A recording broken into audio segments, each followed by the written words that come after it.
Olá a todos, sejam bem-vindos então a mais uma aula do curso de Programação 4 de Bacharelado de Ciência da Computação, onde começamos agora o módulo 4 dessa disciplina, quando eu havia prometido que nesse módulo a gente adentraria no universo da programação back-end.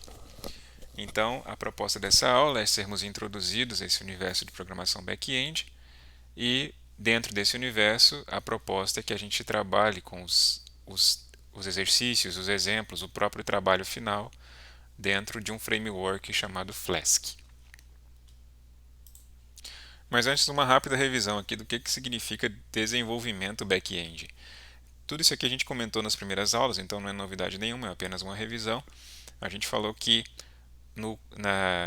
o desenvolvimento front-end é aquele responsável pela definição da estrutura da página, do seu visual e também do seu comportamento.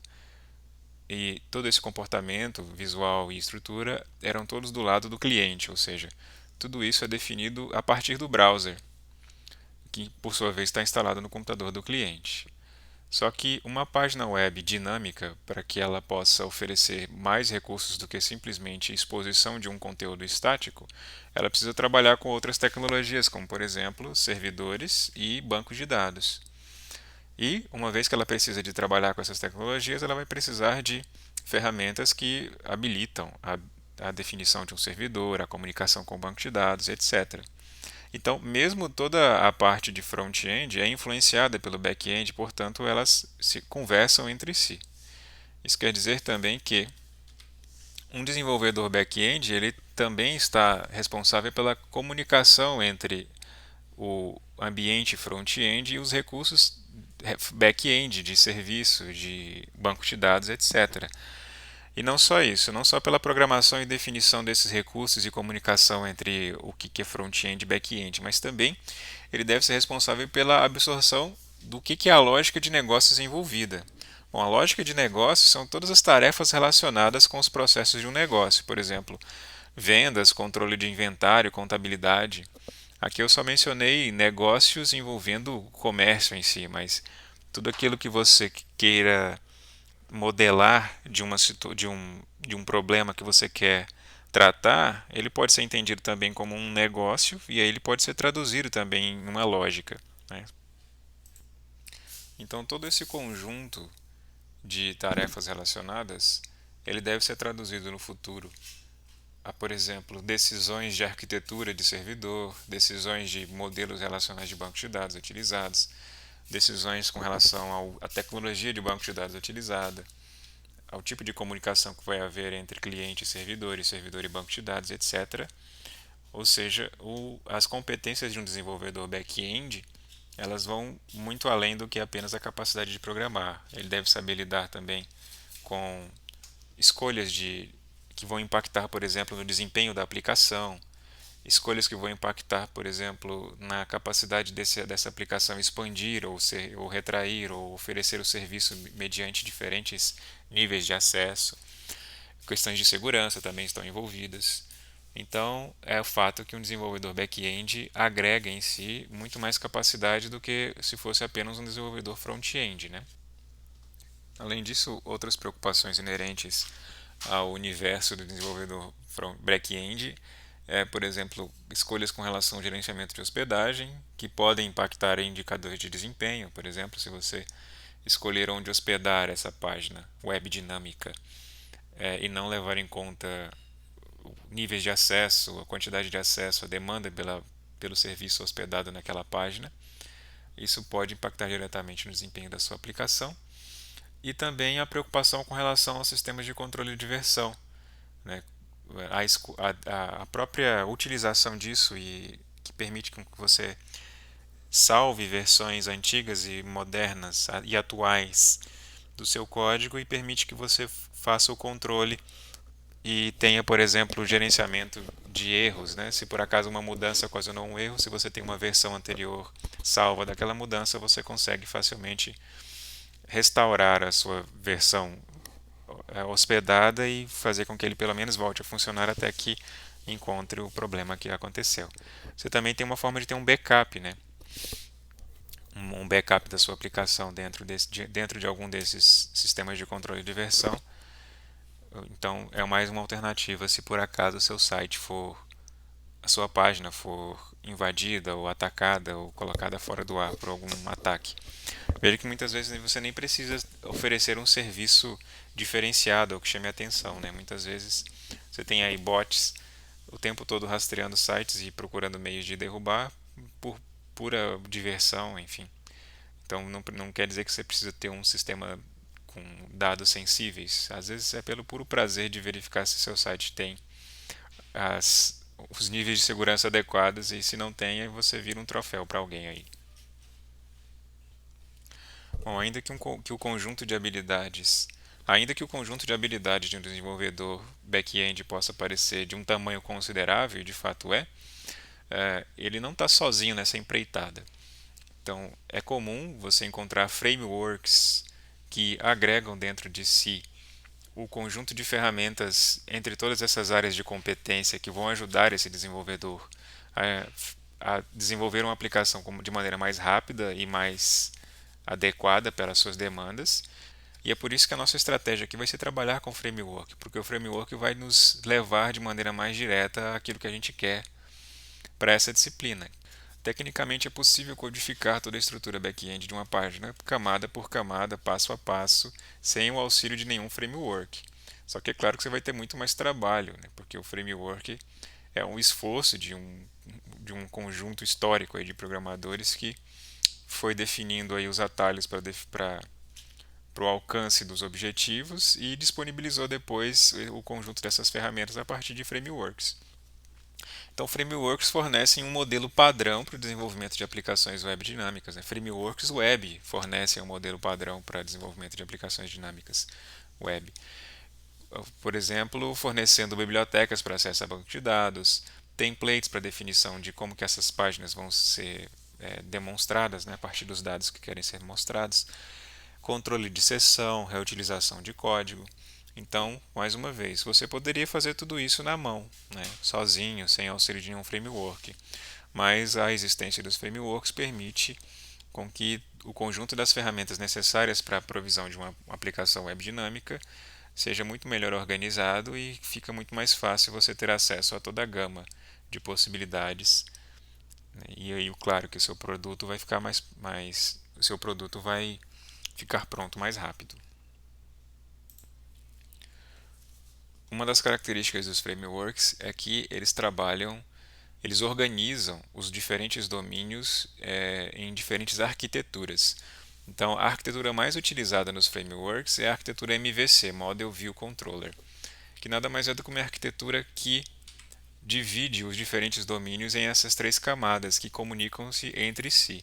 Então, a ideia do Model View Controller é que no campo, na camada do model aqui, residem os dados e a forma como eles são gerenciados, as lógicas e regras de aplicação, de inserção, de exclusão, de alteração desses dados, enquanto que a camada de view, aqui a camada de visualização, é responsável tão somente pela representação de como que esses dados vão ser mostrados para o usuário. Então, a ideia é que essas camadas sejam independentes, que, independente da forma como esses dados são gerenciados, a camada de visualização aqui vai mostrar esses dados da forma como ela foi definida aqui. Assim como, independente da forma como esses dados são mostrados, eles são gerenciados de uma forma, ou com um tipo de banco de dados, ou com outro tipo de banco de dados, por exemplo. E independente de como eles são gerenciados ou visualizados, há também um módulo de controle que é responsável por receber as entradas do usuário e converter esses comandos para algo compreensível, tanto pela camada de modelo como pela camada de visualização. Então, esse diagrama aqui expressa bem como é que funciona o modelo, o MVC. Você tem o usuário que, através de um controlador, ou seja, através de uma interface onde ele pode inserir informações, a nível de usuário, né, a nível humano aqui, essas informações nesse nível aqui de abstração são convertidas para um nível de abstração que o modelo vai compreender e vai traduzir isso também nos dados que esse usuário quer, e esses dados que o usuário precisa acessar, eles são mostrados a partir da camada de visualização. Então, essa estratégia de separação entre camadas e a forma como essas camadas se comunicam entre si é uma estratégia já consolidada no ramo da computação, porque ela divide isso em diferentes abstrações e diferentes domínios, e aí você controla o crescimento da complexidade do seu projeto, de maneira que a ideia é que cada ambiente desse aqui seja isolado, digamos assim, de complexidade de um outro ambiente, que eles possam conversar entre eles, é claro que tenha uma interface de comunicação entre eles, mas que cada ambiente desse tenha a sua própria complexidade e não se misture tanto com os outros ambientes.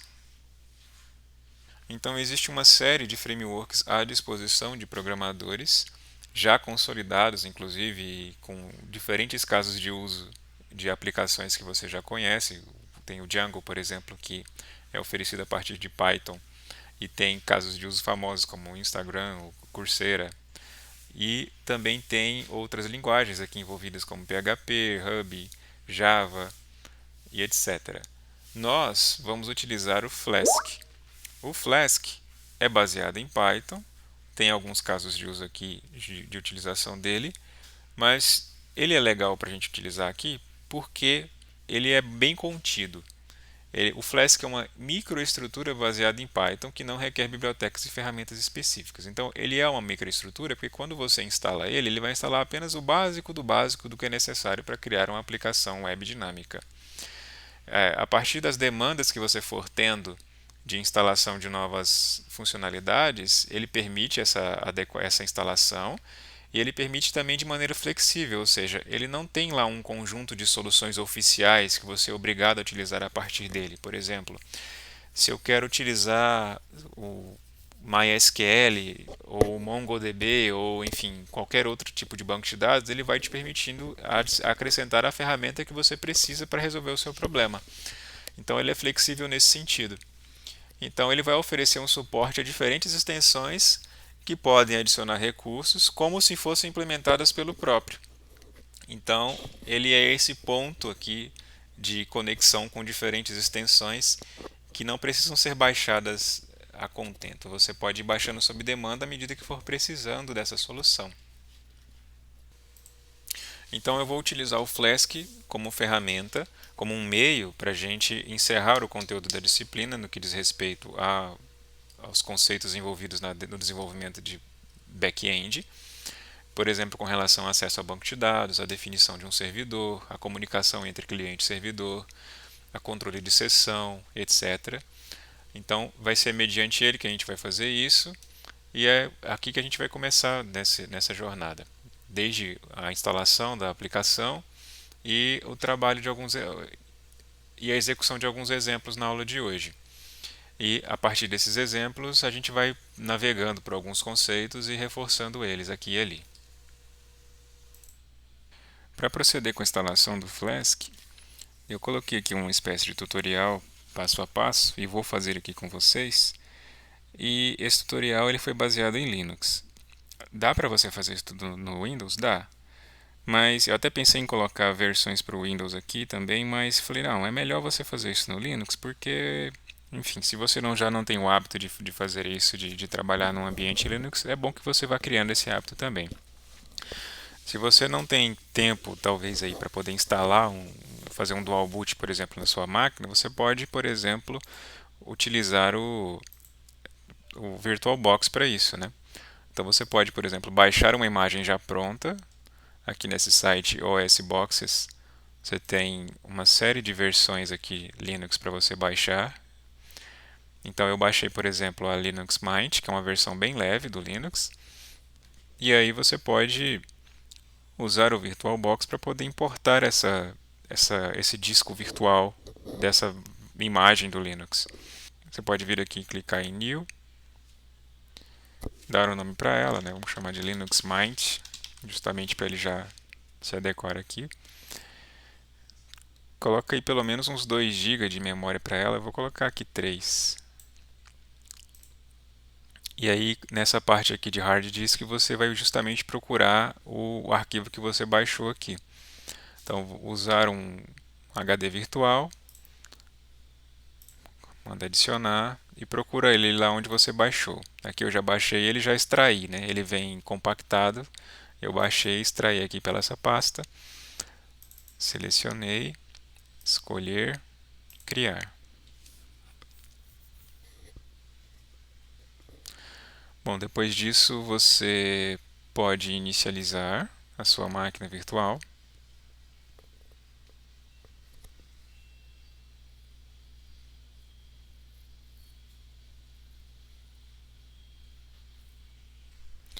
Depois de um tempinho ela vai carregar e vai entrar aqui na tela de login. A senha, se você escolheu realmente usar esse disco virtual dessa página, é o mesmo nome definido aqui no usuário. Então é osboxes.org.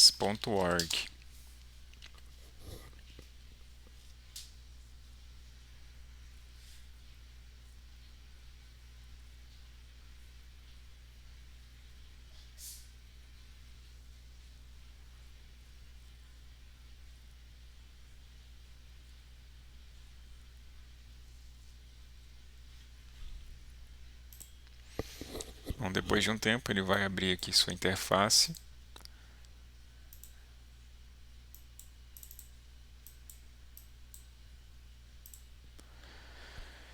E aqui a gente vai criar um ambiente para poder instalar o Flask por aqui por dentro. Mais uma vez, você não precisa usar o Linux Mint para isso, você pode usar, fazer, se você tiver tempo, instalar a sua versão aí no seu computador, ou você pode usar uma própria versão do Ubuntu aqui, dentro da própria máquina virtual.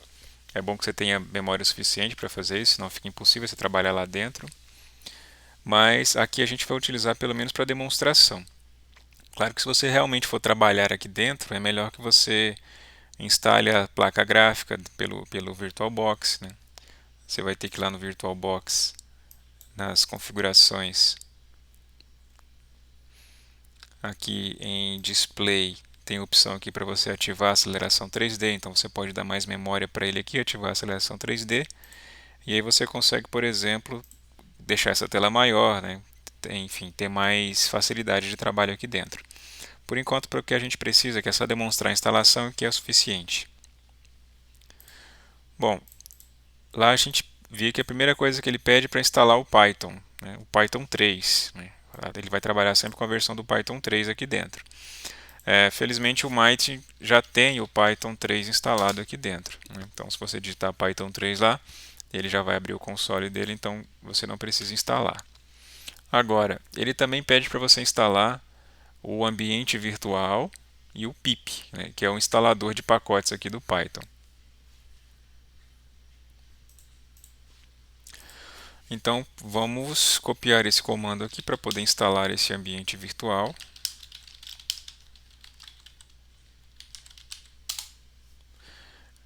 A senha.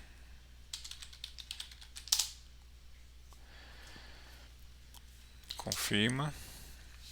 Agora é só esperar ele terminar de instalar.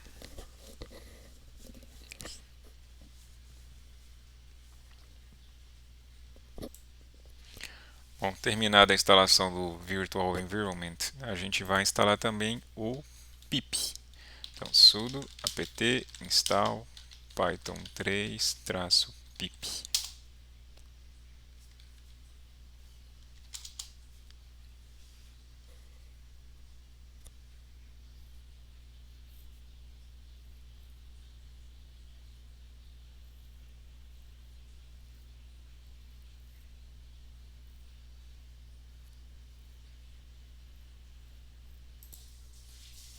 Bom, depois de algum tempo a instalação foi concluída. Então, tudo que diz respeito a Python já foi instalado, né? Então, continuando, é recomendado que você crie uma pasta aqui, Flask, para que todo o conteúdo do framework se concentre aqui dentro, né? Você tem uma forma melhor de organizar. Então, vamos criar aqui uma pasta Flask e acessar a pasta Flask. Dentro da pasta Flask, é pedido que você crie um ambiente virtual. A criação desse ambiente virtual é necessária para que tudo que você vai instalar a partir de então, seja o Flask, sejam as bibliotecas, não ofereçam risco de haver conflito com outras bibliotecas ou com outro ambiente de programação que você já tem aí dentro. Então você cria um ambiente seguro e livre de riscos, de contaminação com o seu ambiente de programação atual. Então, para criar um ambiente virtual, você digita lá Python 3 "-m venv", e esse segundo venv é o nome do seu ambiente virtual. Por acaso ele está colocando venv também, mas você pode colocar, sei lá, Flask ou aula prog, enfim, por aí vai. Mas vamos colocar aqui venv como é a sugestão ali.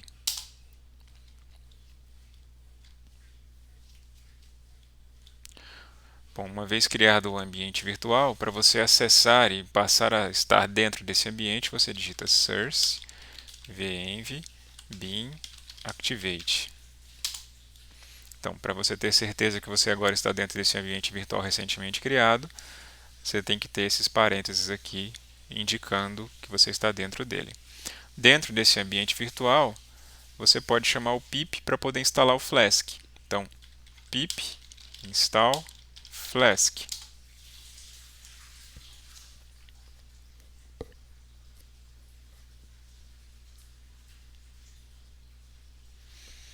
Pronto, o Flask já está instalado. Se você quiser testar para ter certeza que ele foi instalado corretamente, você pode abrir um ambiente Python aqui.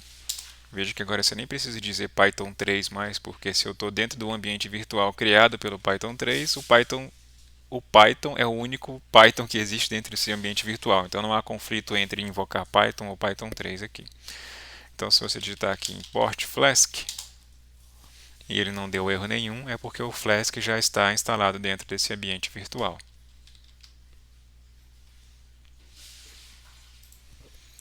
Bom, agora que você já tem o Flask instalado, vamos dar início aqui aos primeiros conceitos relacionados à inicialização de uma aplicação a partir do Flask.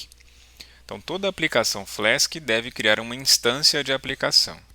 Veja, toda aplicação que vai prover acesso a uma página web dinâmica, ela começa a partir de uma instância. Nesse exemplo aqui é esse app. Então, a instância de aplicação é um objeto da classe Flask. Então, veja aqui que ela foi instanciada dessa maneira. Então, você pode instanciar exatamente como está aqui, Flask, --name, --. Então, geralmente criado dessa forma, essa instância, que é a app, vai receber todas as requisições dos clientes e vai tratar essas requisições. Então, a principal função, ou a primeira função, vamos chamar assim, dessa instância de aplicação é realizar um mapeamento das rotas com as visualizações. Bom, essas rotas nada mais seriam do que as URLs. E essas visualizações nada mais seriam do que as páginas correspondentes àquelas URLs.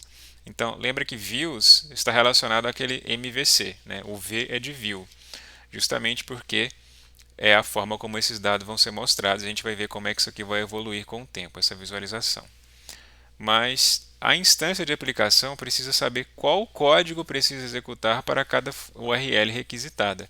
Veja que aqui é uma mescla de tudo aquilo que a gente já viu de programação front-end com a programação tradicional que você já está acostumado. Então veja aqui, por exemplo, que ele está dizendo, olha, toda vez que a URL relacionada for barra, ou seja, é a minha raiz, a função a ser executada é a função index, e essa função index retorna para a requisição do usuário, retorna como resposta à requisição do usuário, o conteúdo Hello World dentro de tags H1. E se por acaso a URL, ou seja, a rota desejada pelo usuário, é a URL /user um nome aqui específico, o retorno é a partir da função user, que recebe como parâmetro o nome que está vindo aqui na URL, e ele vai retornar justamente o H1 aqui com a mensagem hello e o nome da pessoa que está vindo justamente aqui no user. Então, recapitulando, a aplicação que é responsável por atender às requisições do usuário vai fazer um mapeamento entre qual que é a URL requisitada pelo usuário e qual que é a resposta correspondente àquela URL. Lembrando que aqui a gente está lidando com requisições HTTP, que é o protocolo de transferência de hipertexto. Então, lá no protocolo de transferência de hipertexto, quando o usuário digita lá um endereço no navegador e aperta Enter, um pacote HTTP vai viajar na direção do servidor web correspondente E dentro desse pacote HTTP você tem lá o que esse usuário está requisitando, que é justamente a URL. E aí essa URL vai ser mapeada aqui por essa instância de aplicação app e vai retornar para ele aquilo que ele está pedindo, se é que ele possui essa correspondência. Então, se houver uma correspondência entre a URL que ele está pedindo e as funções aqui que foram definidas por essa aplicação, essa informação vai ser devolvida para ele. Então, tudo isso daqui, incluindo, é claro, essas duas primeiras linhas aqui, fazem parte de uma aplicação chamada hello.py, que a gente vai utilizar ela como exemplo a partir de agora. Para a gente utilizar ela como exemplo, a gente precisa também definir que ela é a nossa aplicação padrão Flask aqui. Então, para isso, a gente vai fazer um export desse arquivo que a gente vai criar para essa variável de ambiente aqui, Flask app. Depois disso, a gente vai mandar executar o servidor web a partir do Flask. E aí, esse servidor vai entender que essa é a aplicação padrão que vai atender as requisições HTTP, vai rodar no endereço lá específico e a partir de então ele vai passar a atender requisições. Então vamos lá fazer esse exemplo aqui funcionar. Então a partir de agora eu vou voltar a utilizar a minha própria máquina e não mais a máquina virtual para seguir com os exemplos daqui, ok? Bom, você pode usar o próprio slide para copiar o conteúdo da nossa primeira aplicação aqui no Flask. Então você pode vir aqui, copiar essas duas primeiras linhas do slide 11, colar lá no seu editor de texto favorito e depois copiar o resto da sequência aqui no slide 12 para lá também. Veja que ele aceitou de boa, não teve problema aqui na interpretação do dado copiado, né? Vamos colocar só os recuos aqui de função e salvar. Só lembrando que esse arquivo hello.py está dentro da pasta Flask, que é aquela pasta que você criou, entrou e a partir de lá definiu o ambiente virtual. Então eu estou aqui dentro da pasta Flask com o ambiente virtual ativado e agora eu vou mandar exportar a minha aplicação para a variável de ambiente do Flask, para que ele entenda que quando eu executar o servidor, é esse o arquivo que ele vai ativar para rodar a minha aplicação para atender as requisições. Depois disso, eu posso colocar Flask Run para que meu servidor passe a funcionar. Bom, nesse momento meu servidor está em execução e esse aqui é o endereço onde ele está rodando, né? 127.0.0.1 é o endereço do localhost, né? É um endereço padrão aqui que define que é a própria máquina e ele está rodando isso na porta 5000. Então vamos testar se esse servidor realmente está funcionando. Vamos lá, 127.0.0.1 2.5000. Está aqui Hello World. Bom, o que é esse Hello World? É justamente a resposta à requisição que foi feita para a minha aplicação que está rodando no meu servidor. Digitei o endereço, esse endereço nessa porta tem uma aplicação rodando, né, sendo executada nessa porta. Essa aplicação, quando recebeu a requisição HTTP para ela, pedindo como ela não tem, veja que ela não tem nenhum subdiretório, né, é o endereço raiz mesmo, né, onde essa aplicação está rodando. Esse endereço raiz corresponde a essa entrada. Essa entrada diz que ele tem que executar essa função e essa função, por sua vez, retorna esse conteúdo, que é justamente o conteúdo que está sendo mostrado aqui, um Hello World com H1 definido para ele.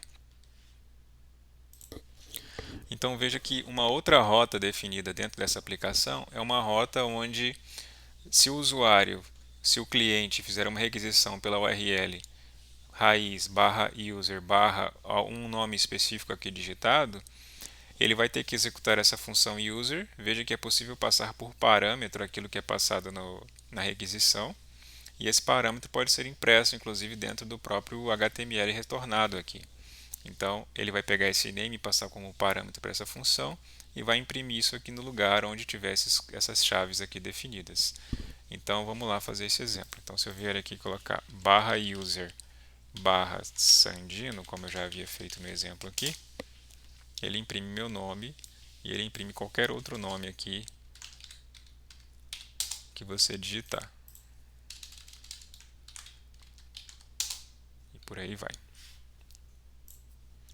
Bom, é claro que não faz sentido você mandar retornar o código por HTML como estava sendo feito lá, porque certamente se a página fosse grande demais, o código ficaria muito grande na hora de retornar o conteúdo inteiro dessa página.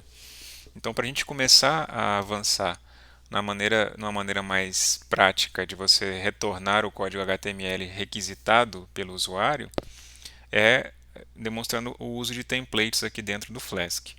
Bom, o uso de templates aqui no Flask é gerenciado pelo Jinja 2, que é uma biblioteca aqui que renderiza esses templates na tela. O termo é esse, renderizar. Bom, a gente vai entender por que é renderizar. Porque ele faz uma combinação entre uma sintaxe que envolve essa engine aqui dentro e o código HTML puro. Mas, para que isso funcione, é interessante que você crie uma pasta templates dentro da pasta onde está o seu projeto e dentro dessa pasta template você salve ali aquilo que são as mensagens padrões que você vai querer mandar em resposta às requisições do usuário. Então, tudo aquilo que a gente via como retorno dentro de uma linha literal de resposta, você vai colocar dentro, vai salvar dentro de index.html e dentro de user.html. Então, veja aqui que no user.html já está diferente a forma como ele quer mostrar o nome da pessoa. Já não é mais chaves vazias como estava no exemplo anterior. Ele já está utilizando aqui uma sintaxe do Jinja. Então, é uma forma de você definir variáveis pelo Jinja, é colocar duas chaves e um nome da variável aqui dentro. E como é que ele está referenciando isso daqui? Então, veja que aqui agora é o nosso novo hello.py, um pouco melhorado, né? Aqui é aquela parte da definição da instância de aplicação, que foi omitida aqui. Mas agora, ao invés dele retornar o código literal, ele está invocando a função renderTemplate e passando index.html. Então, a função renderTemplate automaticamente já procura lá na pasta templates o arquivo com esse mesmo nome e retorna para ele esse arquivo. Retorna para ele quem? Para o usuário que fez a requisição. Aqui, veja que o renderTemplate da função user retorna o user.html e passa junto com a função um outro parâmetro que é a variável. Então, name igual a name pode parecer confuso, mas o que quer dizer? Bom, esse name aqui é o name da variável. Então, ele está dizendo, olha, a variável name que foi definida dentro desse arquivo user.html vai receber o name que foi passado pelo parâmetro. Então, o primeiro é a variável que está dentro do arquivo, o segundo é a variável que está sendo passada por parâmetro. Então, esse é o hello.py atualizado, agora invocando o renderTemplate para poder responder às requisições dos usuários. Também incluindo aqui a pasta templates com index e user salvos lá dentro. Veja que ainda não é necessário todo o conteúdo HTML, né? À medida que os exemplos forem avançando, a gente vai acrescentando novas funções aqui nessas páginas. Mas o fato é que agora isso está funcionando a partir do Jinja, né? Essa função renderTemplate busca na pasta templates o arquivo correspondente e mostra na tela. Então, o servidor está rodando novamente com a aplicação hello.py principal. E aqui nós temos ela em pleno funcionamento, mais uma vez.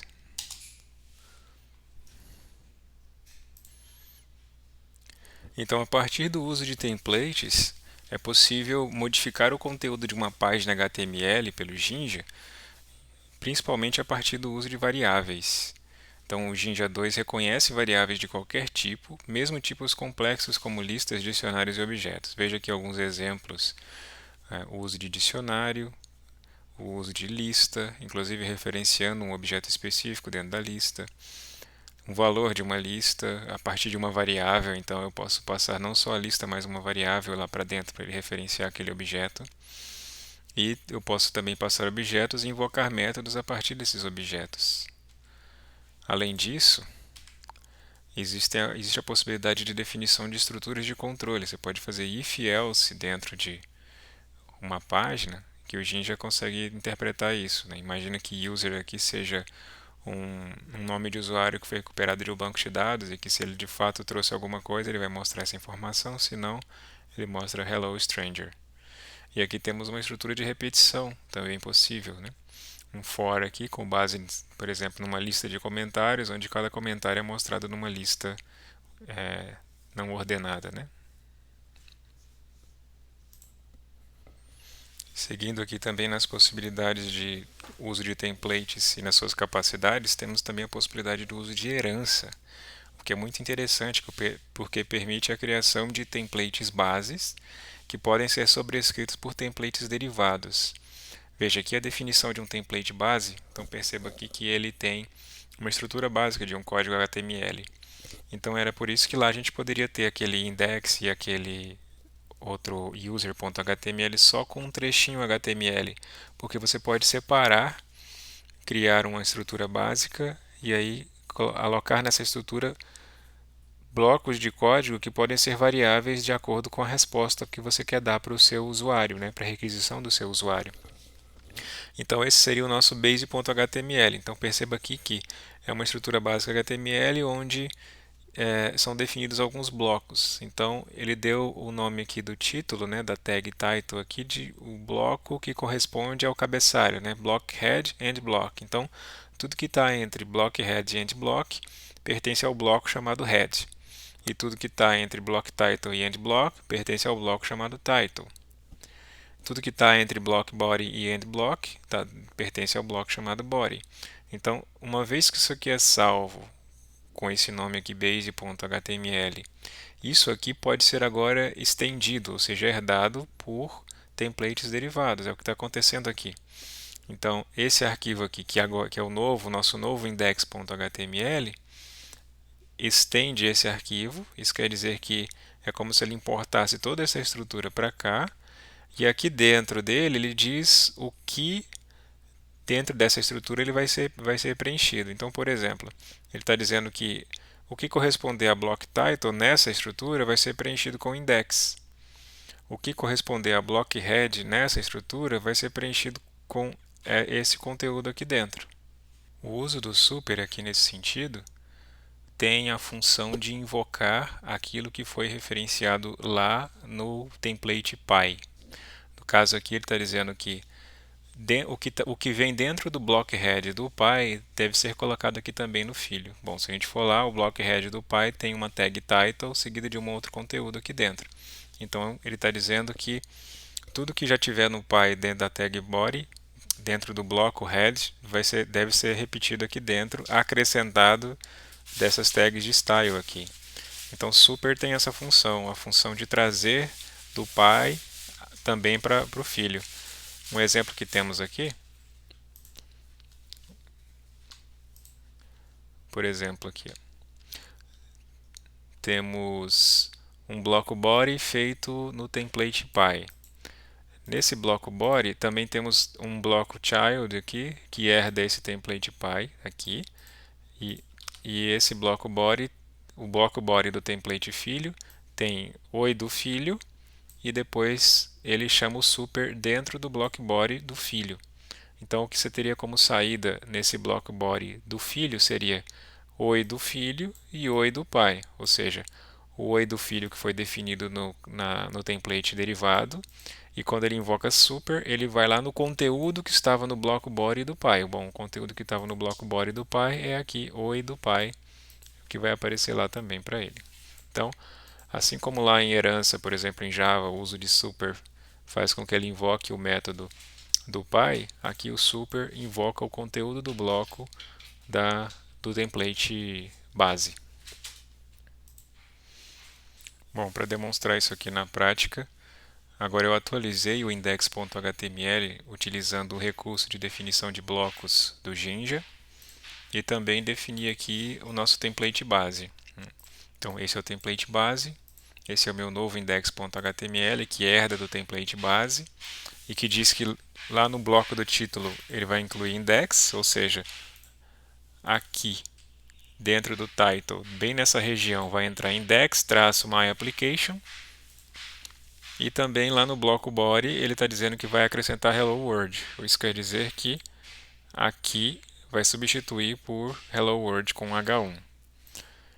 Eu já reiniciei meu servidor, já cancelei e reiniciei meu servidor.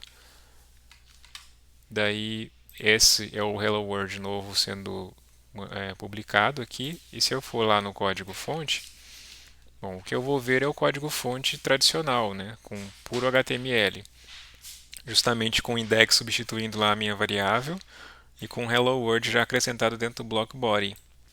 Então, quem fez isso para mim? Justamente o Jinja, que fez a renderização, né? Quando foi feita a solicitação da página, mediante a requisição HTTP, quando eu abro esse endereço, o Jinja, quando é invocado o render template, ele faz a substituição daqueles blocos com conteúdo referenciado no index.html e manda, uma vez que ele renderiza o código, envia o código de volta já preparado dessa maneira. E assim você consegue fazer uma forma de padronizar os seus envios, né? Uma vez que você definiu aqui um template base, onde você definiu, por exemplo, que essa região aqui corresponde ao body, ao corpo do seu texto, você pode criar um esqueleto padrão aqui para sua página e criar outros arquivos que só variam o que vem aqui dentro do body. E aí você modifica só essa parte aqui modificável, né, que você considera modificável do seu site, e deixa isso em separado. Então, cada uma dessas modificáveis herdam sempre dessa base, e aí essa base é mesclada junto com a parte variável pelo Jinja e é enviada de volta para o usuário que o requisitou. Vamos então fazer a mesma coisa aqui com o user.html. Vou copiar todo o conteúdo daqui, mandar para o user, colocar aqui por enquanto e vou jogar isso aqui no lugar do Hello World aqui. Então, salvar,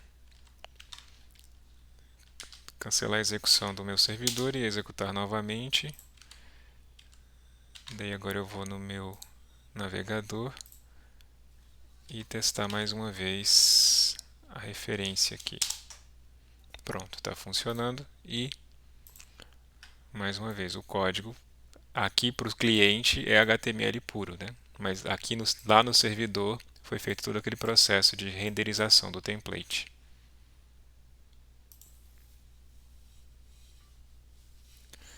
Bom, já que eu posso definir um conteúdo base e herdando esse conteúdo para ir modificando só partes desse código HTML dentro dele a partir do Jinja, nessa definição de templates, eu posso, portanto, criar um conteúdo base que já tenha inclusive a sua formatação gráfica definida. E aí, para definir essa formatação gráfica, eu também posso utilizar o Bootstrap. O Bootstrap é aquele framework de definição de classe CSS que a gente viu ali no trabalho 2, onde a gente conseguia definir lá, por exemplo, os tamanhos padrão de tamanho da tela e o tamanho o layout ia se adaptando àquilo, né? Aquilo lá foi feito utilizando o Bootstrap. E aí, o Flask, enquanto framework, permite a instalação de uma biblioteca do Bootstrap para você utilizar dentro dele, específica para ele, né? Então você usa o pipe para instalar, o pip, né? O pipe tanto faz. Você usa o pip para instalar ele, pip install Flask Bootstrap. Aqui no meu já está instalado, mas no seu você vai precisar, para poder utilizar, você precisa instalar ele dentro do seu ambiente virtual para não ter problema. E depois que você instala o Flask Bootstrap, basta que você importe a biblioteca Bootstrap para dentro da sua aplicação padrão e que você defina que a sua aplicação vai trabalhar com esse Bootstrap. Então, você cria uma variável aqui de gerenciamento da biblioteca Bootstrap para poder definir algumas situações que vão ser mostradas daqui a pouco, dizendo que tudo isso vai ser aplicado dentro da sua instância de aplicação padrão que você está trabalhando lá no seu hello.py, que é o nosso exemplo aqui, né? Uma vez que você instala o Flask Bootstrap dentro do seu framework, você tem acesso aí a uma pasta que tem o arquivo base.html do Bootstrap, que permite com que você herde uma definição já de um template do Bootstrap e você possa acrescentar o seu conteúdo a partir desse template. Então, todos esses blocos aqui que ele está referenciando, title, navbar, content, são blocos definidos aqui no base.html dentro dessa pasta Bootstrap, ou seja, tudo que já foi feito em base.html provém do Bootstrap, já vem pronto. Então, o seu trabalho é vir e preencher todo o conteúdo desse template com o conteúdo que você deseja. Então, esse aqui é o novo user.html. Lembra lá, tá aqui, hello name é aquele que exibe o nome do usuário. Essa parte aqui que está dentro do bloco navbar é a parte de definição de uma barra de navegação que vai ficar aqui em cima. Mesmo esse conteúdo HTML que a gente está vendo aqui, ele também provém da biblioteca do Bootstrap, né? Se você for lá no manual de utilização do Bootstrap, você vai ver que ele te ensina como criar uma barra de navegação apenas criando aqui as divs com os nomes certos, né? Se você criar uma div cuja classe é navbar, navbar inverse, role navigation, então usando os nomes corretos que são definidos no arquivo CSS. Nos arquivos CSS do Bootstrap você consegue fazer rapidamente uma barra com ícones, com conteúdo, etc. Inclusive que reage ao tamanho da sua página, né, ao tamanho da sua tela. Então veja bem, temos aqui um bloco navbar onde foi colocado aqui o código correspondente a como você deseja que seja a sua barra, de acordo com o que também é oferecido pela biblioteca do Bootstrap. Aqui no bloco do conteúdo foi colocado o que é o conteúdo também dentro de divs que são orientadas pelo Bootstrap. Então lá, mais uma vez, na biblioteca do Bootstrap você tem lá uma indicação de como é que você deve colocar conteúdo na sua página, o nome das divs para que isso aqui possa ter o comportamento esperado, que é definido pelas próprias classes. Então temos aqui a atualização agora do nosso user.html. Veja que não está indentado aqui, mas é bom que você faça isso depois para ficar mais organizado, para você saber o que pertence ao que aqui dentro, mas temos todo aquele conteúdo que estava no slide trazido para cá e o nosso hello.py também foi atualizado, né? Foi incluída a biblioteca aqui do Bootstrap, né?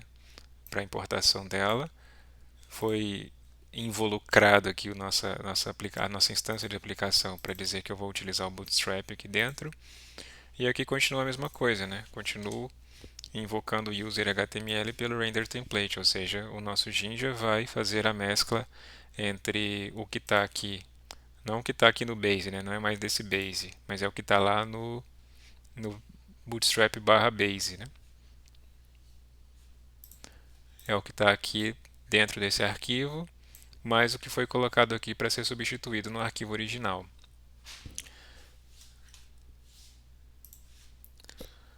Vou cancelar e executar novamente o servidor. Veja que eu só mudei o arquivo user.html, então se eu tiver alguma diferença vai ter sido nesse arquivo, né? Então, barra user. Pronto, a gente já tem agora uma página com uma formatação diferente, né? Com um conjunto de estilos CSS já definidos. Veja que tem uma barra de navegação aqui que foi justamente importada, né? Herdada dos templates do Bootstrap. E aquilo que eu tinha falado também é que ela tem esse comportamento, né, que já foi definido já. Então, quando você diminui o tamanho, ela já cria uma barra de navegação aqui. Que quando você aumenta, isso já fica alinhado na primeira linha aqui e pronto. Vamos fazer a mesma coisa então para o index. Veja que o index ainda está zerado. Então, basta que a gente pegue esse conteúdo aqui, copie, cole lá no index, com a diferença que aqui vai ser Hello World. Só isso. Word. Então, pronto, agora nossas duas páginas estão com um template baseado em Bootstrap definido. Então, para dar mais um passo na simplificação aqui do nosso modelo, que a gente está acompanhando como exemplo, você pode pegar todo aquele conteúdo que eu tinha definido para Hello World e para Hello User e definir aquilo como sendo um template, aquilo como sendo um modelo base. Então, já que você não vai mudar esse conteúdo aqui da barra, a única coisa que está mudando é o conteúdo aqui dentro, inclusive desse div class container, então você pode salvar isso daqui como seu template base e a modificação vai ocorrer apenas aqui dentro desse conteúdo, do page content aqui. Basta que você salve novos arquivos com a diferença de conteúdo de cada um dos arquivos e onde esse conteúdo vai sempre estar dentro de um bloco page content. E é claro, esse arquivo precisa estar herdando esse arquivo atual aqui, que é o base da pasta templates. Então vamos fazer isso agora no nosso exemplo. Eu vou pegar esse conteúdo que era só do index, vou definir ele agora como sendo meu base.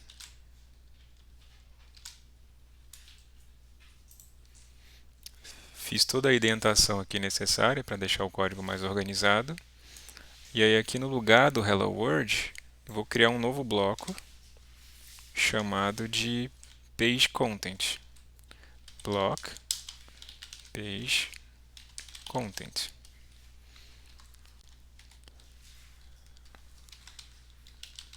And block.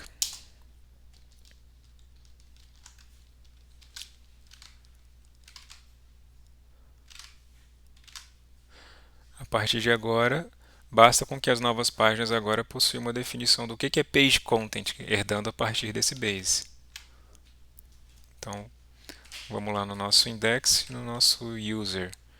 Bom, lá no index eu não preciso mais de nada disso aqui, basta que eu herde template.base e no lugar de tudo isso aqui eu defino o que é page content. Block page content, fecha.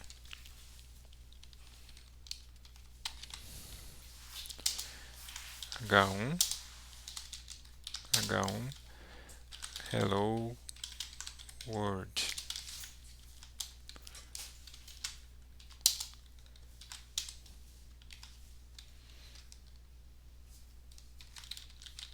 End block. Salvar. Salvar também o base aqui.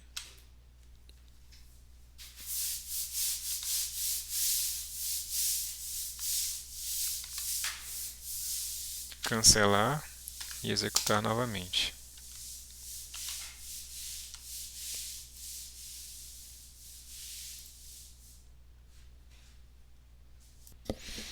Havia um erro aqui porque a pasta templates está todo mundo dentro da mesma pasta, né? Tanto o base como o index na pasta templates, então eu estava colocando ele para buscar dentro de uma outra pasta templates. Então removi templates aqui da herança, vou cancelar aqui a execução e mandar executar novamente. E pronto, está aqui o nosso Hello World agora, bem mais simplificado, né? Mais uma vez, nosso Hello World agora só define o que é o conteúdo da página e herda isso de base.html. Base.html, por sua vez, já tem o conteúdo básico de que é a página, que também herda de base.html do Bootstrap e define aqui o que vai mudar no conteúdo da sua página, que é justamente só esse contexto aqui dentro desse div container, desse page header. Isso quer dizer que se eu for lá no meu código e mandar ver o código fonte da página, justamente aqui dentro do container page header você tem o conteúdo que eu mandei colocar lá naquele espaço e todo o resto da página é aquilo que está lá no template do meu base do template e também no template do Bootstrap, né? Veja que ele está colocando aqui a folha de estilos do Bootstrap, que ele busca lá de um servidor de conteúdo já da internet. Veja que tem a inserção de scripts de JavaScript aqui também, que não foi eu que fiz, isso veio lá direto do Bootstrap também. Então, todo o contexto da página foi baseado em três níveis, né? No nível onde foi definido o conteúdo, no nível onde foi definido a estrutura da página base e no nível onde foi herdado também do Bootstrap. Mas aqui para o usuário eu só vejo a página HTML de maneira simplificada. Então, com essa possibilidade de definir templates e ir herdando e mudando apenas partes desse conteúdo, você pode, por exemplo, também criar modelos de páginas de erro. Então, se você já definiu um template e definiu uma área onde você pode alterar esse conteúdo, você pode definir o que vai aparecer quando acontecer um erro na sua página. Só que para isso você tem que mudar duas coisas. Primeiro, você tem que criar o arquivo correspondente a página de erro, que é o nosso 404.html. Então aqui ele está mudando não só o conteúdo, né? Esse div class aqui é desnecessário porque esse page header já está no nosso template, então você pode fazer sem isso daqui. Mas veja que ele está definindo que a mensagem vai ser not found, ele também está definindo que o título vai ser page not found, né? Veja que ele também está alterando o block title aqui, a gente não fez isso no nosso index, né? A gente não alterou o título no nosso index, mas aqui a gente está alterando. E além disso, ele definiu as funções de error handler aqui no nosso hello.py. Então, para que essas páginas de erro funcionem, você precisa criar os nossos gerenciadores de erro aqui. Então, essa função error handler, ela controla os erros, as opções de erros que existem. Então, 404 é aquele famoso erro de página não encontrada. Então, se por acaso o usuário enviou uma URL que não pode ser mapeada aqui na nossa aplicação, ele vai entrar nessa opção aqui de 404, né, página não encontrada, vai executar a função de página não encontrada. Esse E aqui é um objeto com as informações do erro que você pode extrair, mas o que ele está fazendo? Ele está retornando a página 404 HTML, que é essa página aqui, que vai ser mesclada junto com o template do base, e ele também está retornando o código do erro para ir carregado dentro da resposta HTTP. Então a resposta HTTP vai ter o conteúdo da página de erro e também vai ter o código indicando para o navegador que receber essa mensagem a informação. Então, além do 404, também tem o erro 500, que é o erro que indica um erro de servidor, um erro interno de servidor. O 200 é o OK, ou seja, é quando a informação vai sem nenhum erro, né? Quando ele conseguiu realmente recuperar a informação, mas ele vai por padrão, ou seja, você não precisa especificar. Mas o fato é que esse return aqui dentro das funções da sua aplicação, da sua instância de aplicação, ele permite o retorno de dois objetos juntos, né? A página que você está retornando para a resposta e também o código que vai ser carregado na requisição, na resposta HTTP. E aí você teria uma página como essa daqui. Bom, o nosso arquivo 404.html já está pronto aqui. Veja que eu tirei a div que não precisava, deixei só o not found aparecendo, mas ainda falta alterar a nossa aplicação, hello.py. Então ele tem um caso aqui para o endereço raiz e para o endereço que envolve user e um nome específico, né? Então vamos colocar também aqui a função para gerenciar erros e o erro do 404, né? 404. Então ele define uma função aqui pageNotFound para esse tipo de erro, passando esse objeto que carrega os dados do erro como parâmetro. Ele não está sendo utilizado aqui, mas é por padrão você tem que colocar. E ele retorna o render template, retornando a página 404.html junto com o código de erro de página não encontrada.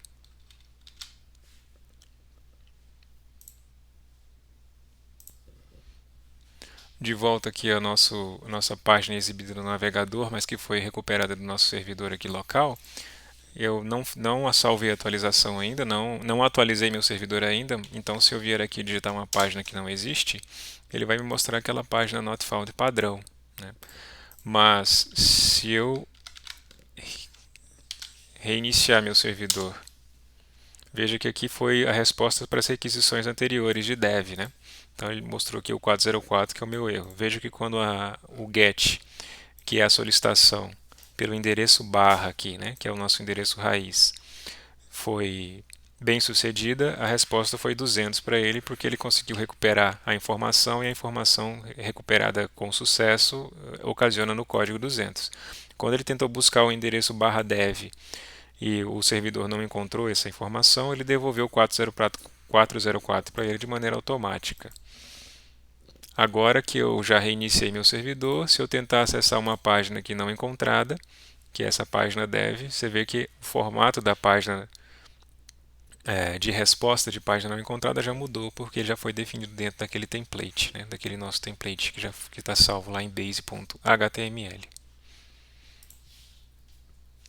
Então talvez ficou faltando mostrar também aqui o comportamento do terminal, quando o servidor está respondendo às requisições que estão chegando para ele, né? Então já mostrei aqui o 200, que é quando a requisição é bem sucedida, né? Por exemplo, se eu vier aqui mais uma vez digitar user barra qualquer outro nome aqui, ele respondeu para mim, e se eu for lá no servidor, ele confirma, né? Houve um get por barra user aqui, e houve uma resposta bem sucedida para isso. E aqui também tinha quando era uma solicitação não atendida, né? Vamos fazer mais uma vez aqui o exemplo, né? Se eu colocar só o S, então not found, se eu for lá, está lá o 404 correspondendo a not found. Mais acima aqui você tinha também um 500, né? 500 é erro interno de servidor. Bom, isso aqui aconteceu quando em uma dessas atualizações do arquivo eu esqueci de salvar, esqueci de colocar o arquivo no lugar certo, esqueci de fazer a referência correta para o arquivo. E aí não é que foi not found, nem foi bem sucedido, mas aqui tinha um erro no próprio arquivo, né? Um erro de lógica. Aí houve um erro no servidor e a resposta foi 500. E, portanto, 500 é erro no servidor, né? Enfim, ele não especifica. Mas assim como você tem aqui em 500, você poderia ter também um arquivo correspondente a erro do servidor. Então você poderia criar um arquivo 500.html, colocar a mensagem especificada lá nesse 500.html, e aí quando houvesse o erro 500.html, ou seja, se você tratou desse erro aqui na lista, né, você poderia colocar aqui, para ele tratar também da exceção de 500. De erro 500, de erro interno de servidor, a mensagem correspondente para esse tipo de erro, né? Então, se você fizesse isso, você teria também um padrão para esse tipo de erro aqui dentro. Então, recapitulando, o que temos hoje? O que tivemos hoje? Tivemos aqui a apresentação de um framework chamado Flask para a definição de uma aplicação dinâmica baseada na web. Esse Flask permite você rodar um servidor. Esse servidor está rodando aqui, né, nesse caso, como é um servidor de desenvolvimento, ele está rodando apenas localmente, mas você consegue fazer com que ele rode em endereços diferentes, além desse, dependendo da flag que você passa aqui no comando. Bom, esse servidor ele está rodando uma aplicação chamada hello.py. Essa aplicação foi definida nesse arquivo e essa aplicação é responsável por fazer um mapeamento, né? Ela é o ponto de encontro entre o usuário e o seu servidor. Bom, o usuário envia uma requisição HTTP a partir do browser. Essa requisição HTTP contém lá uma informação da URL que ele está solicitando e a aplicação faz o mapeamento dessa URL com as funções que ele precisa executar. Então, por exemplo, a função index retorna index.html, a função user e o nome retorna esse arquivo e por aí vai. Esses arquivos são criados a partir de templates e são renderizados a partir de uma engine chamada Jinja 2. Essa engine ela é capaz de fazer a mescla entre um template e um conteúdo, como a gente viu aqui. Então, esse é um template que define partes onde podem ser inseridos conteúdos em separado. Então, aqui é o template, aqui são os conteúdos em separado, tem o meu index, tem também o user, que eu não atualizei, mas que também não precisaria disso aqui tudo, né? Mas não precisa mais disso aqui tudo, basta que eu diga que isso aqui pertença ao bloco page content.